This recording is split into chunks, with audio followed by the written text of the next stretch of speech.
You vote against Yeah. because that's what you're there for. Even if they feel they're accountable to themselves, they are not slaves of some leader who tells them what to do and what to think.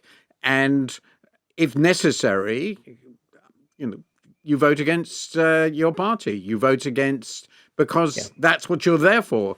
Even our members of parliament, who are famously slavish, have done that on many occasions. But what we're seeing now with this really quite obscene bill, which you referred to, quite an astonishing bill in its the savagery of its regressive economics and politics, and the extent to which it betrays the people who voted for him so blatantly.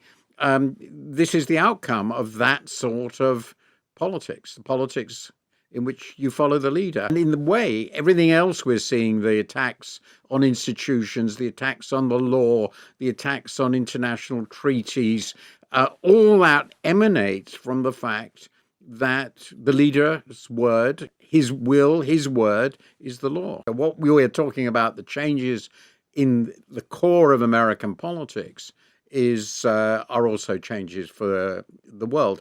And on your question, which I think is a very important one, how general this is, well, this style of politics, politics in which there is a leader who is seen as somehow above the law, above the institutions, who speaks for the people.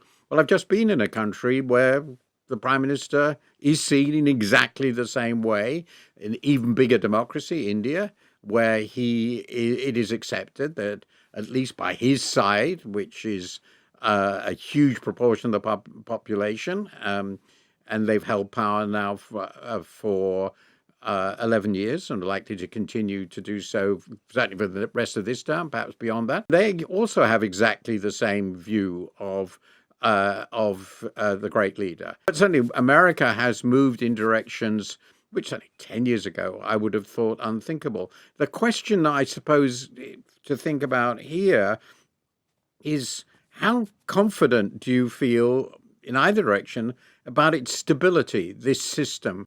Can it continue to hold America in the way it is? I mean, for example, when I argued exactly this in India, I did a lecture on exactly this in India. The pushback was, well, they're going to be the midterms. The Americans are never going to put up with this. It's really a bit of a mess, and everything will go back to normal. How comfortable do you feel in either direction about the future of the US in this context?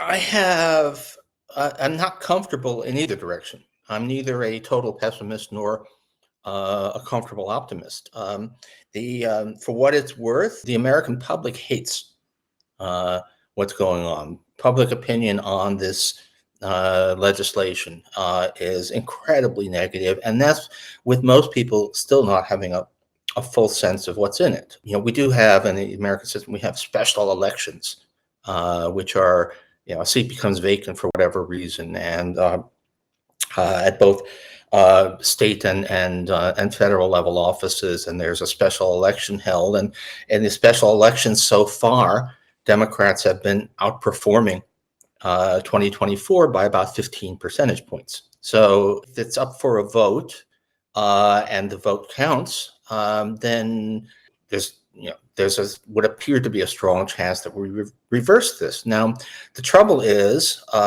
first of all, do people remember, even if the elections are held normally, will people remember a year and a half and 3.5 years from now what it was that they hated, or will this have all become kind of normalized? And also, we have a lot of fears about the actual functioning of democracy.